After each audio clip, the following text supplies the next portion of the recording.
Here we are with section 7.1, slope of a line. Question is, what are the applications of linear functions? That's a big picture. What we're trying to do is linear functions. Learning target for today, just the basics. We want to find the slope of a line. So what is a rate of change? It's all going to be related here, but the rate of change describes the relation between changing quantities. So if you think, for instance, if you've got a $5 shirt bin, $5 shirts, if you go and you select one shirt, your bill is going to be $5. If you buy two shirts, your bill is going to be $10.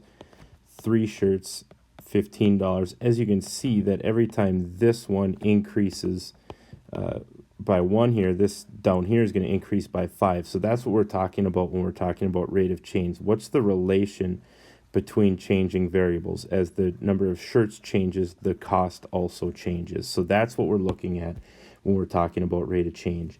So rate of change is going to be the change in output over the change in input. You think about rate of change, think about miles per gallon, right? Miles per hour would be another one. Over here, it would be cost per shirt as we're looking at it. So rate of change is going to be the output, change in the output over the change in the input. So now slope of a non-vertical line, and we'll get to vertical lines in a little bit, is just going to be the rate of change of a line. So we're going to use this concept, this rate of change concept, and we're going to talk about slope. So that's how we're going to refer to all this. Is going to be slope. And we know that slope, it uses the letter m. So when we use these in equations and functions, the letter m is going to represent the slope. So we've got a few different ways of thinking about it here, and I'm going to uncover these one by one. If we were given 2 points on a graph, we would have y2 minus y1 over x2 minus x1. Now, this next one that I'm going to uncover, change in y over change in x, the change is just the distance between the two. Well, how do you find the distance between two variables? You subtract them. So this is the y2 minus y1, the y coordinate of the second point minus the y coordinate of the first point. So we want to find what the change in y is. So we're going to subtract them. That's going to be your up and down. We've got x2 minus x1. That's going to be our change in x's. Now, your x is going to be the horizontal axis here. So that's going to be the horizontal. So it's going to be change in y over change in x. And I have little arrows here. It's going to be your up and down over your left and right. And the last little one is the one that you probably know it as or have heard it before. It's going to be your rise over your run. So rise, once again, referring to up or down. Run, referring to a left or a right situation. So we'll keep those in mind, and we'll just keep those up there as we keep looking here. And we want to find the slope of the following graphs. So what you're going to do, find where they cross nicely. So you've got a graph over here. We're going to find somewhere where it crosses nicely, where you can say, okay, right there, that is a nice crossing. Let me make that a little bit, stand out a little bit more. So right there is a nice crossing, and right here is a nice crossing. Now, you're always going to look at these from left to right, like you're reading a book. Start on the left, go to the right. So look at the furthest left point. That's going to be this one right here. Now, what we're doing when we find the slope here is we're looking for that rise over that run, or that change in y over change in x. So our slope we know is the variable m. Our up or down, we're going to go 1, 2. We're going to go up 2. So since it's positive, we're going up. It's going to be a positive 2. And then we're going to go right 1. So it's going to be 2 over 1. So this means that we go up 2 and we go right 1. So one thing just to keep in mind here, anytime you go up or right, it's positive, and your downs or lefts are going to be negative. So just keep those in mind as you're working your way through here. And we'll see that right here with this example. You're looking at something like this. Once again, you want to read it from left to right. So you're going to look at this. This one has nicer points for us. So let's just grab that one, and we'll look at this one would be the next one. All right. So we want to get from here, this would be the first point, to the second point right there. So let's just think about our rise over our run. Our rise in this case is going to be down 2. Well, how do you say down 2 using math symbols? You say negative 2. And then we're going to go right 1, and that's a positive direction, so we're going to go right 1.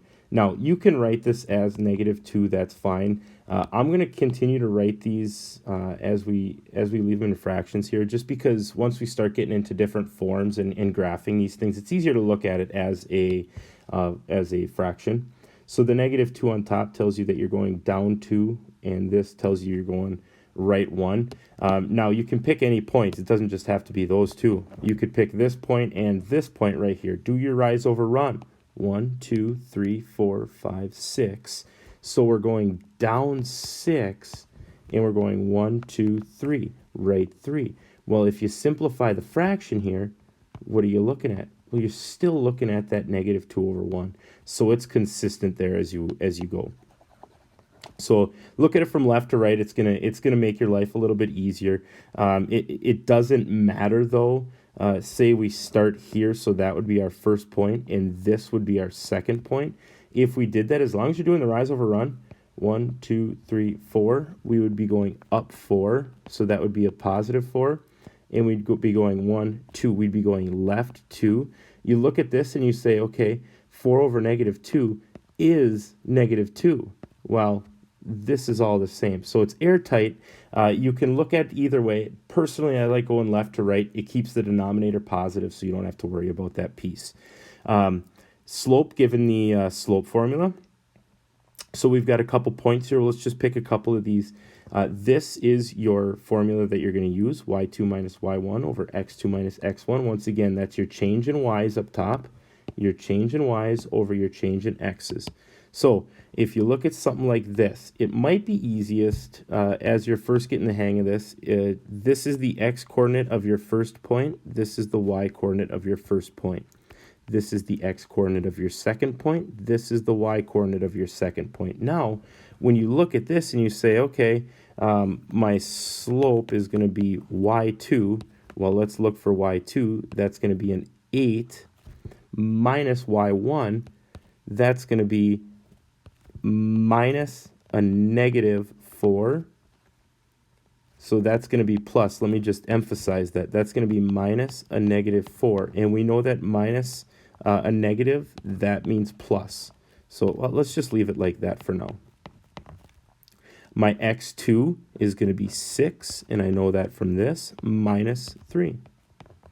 So now let's just clean that up one time. This is going to be 8 plus 4 over 3, which 12 over 3 equals 4. So I know that my slope is going to end up being 4. So my m would be 4, or 4 over 1, if you will. As we start graphing these things, that's what you're going to be seeing. Let's pick a couple more here. So we see something like this. We've got x1, y1. We've got x2, y2. So our formula, once again, my m is going to be y2 minus y1, or 10 minus 10. My x2 is going to be -2 minus 5. So that's going to be 0 on top over -7. Well, my slope in this case is going to be 0. Well, if you look at this, your rise is 0. Your run is -7. It doesn't really matter what your run is, but your rise is 0. So think about this. You are looking at a horizontal line. Well, it makes sense because your y coordinates are the same. You're not going up or down any. Your slope is 0. This is going to be a horizontal line.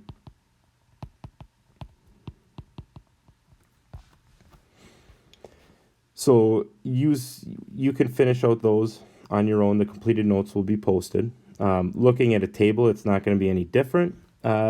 Pick 2 points. You know, you've got your x column here, your y column. -2 goes to 0, -1 goes to -2, 0 goes to -4. Pick any 2 that you want. Let's just say that this is the first point and this is the second point. So my first point written as a coordinate pair would be -1, -2. My second point would be 0, -4.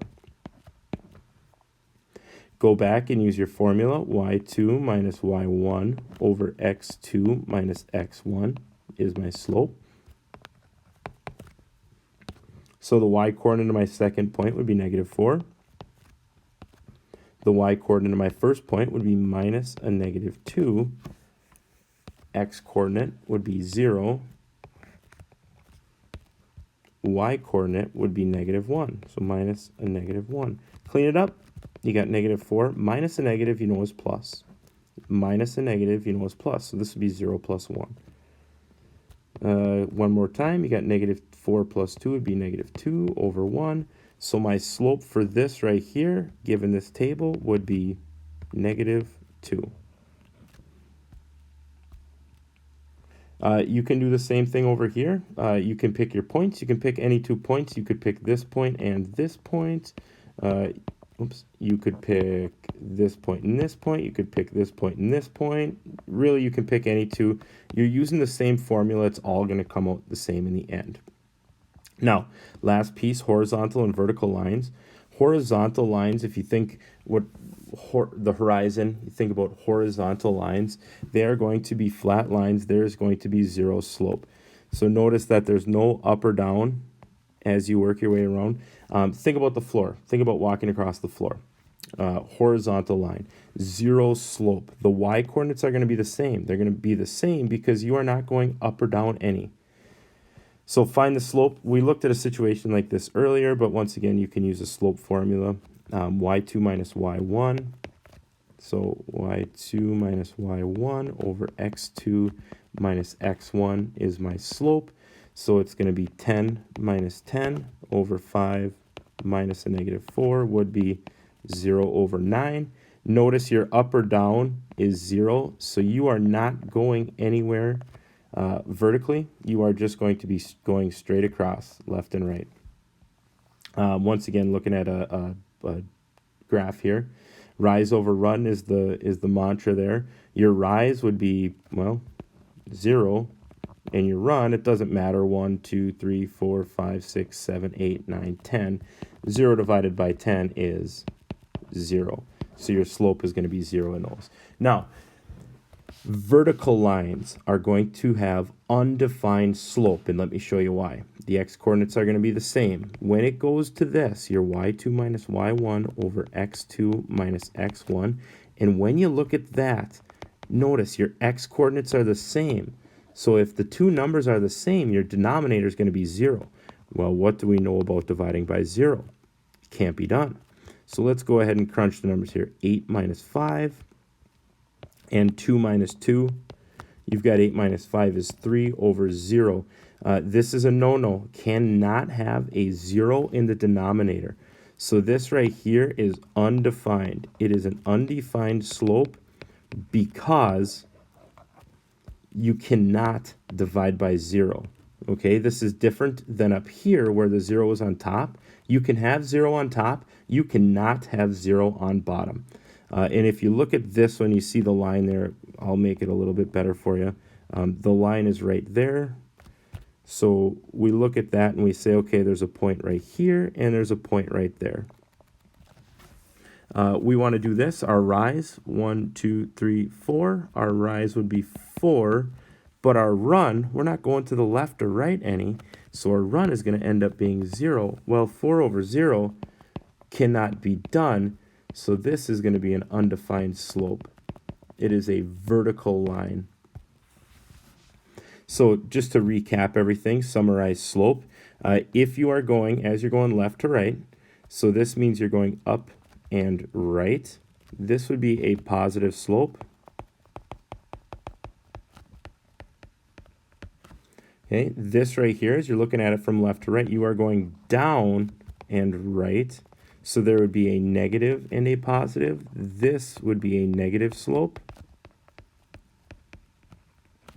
This right here, your rise would be 0, so it would be 0 over some number. So this is going to be 0 slope.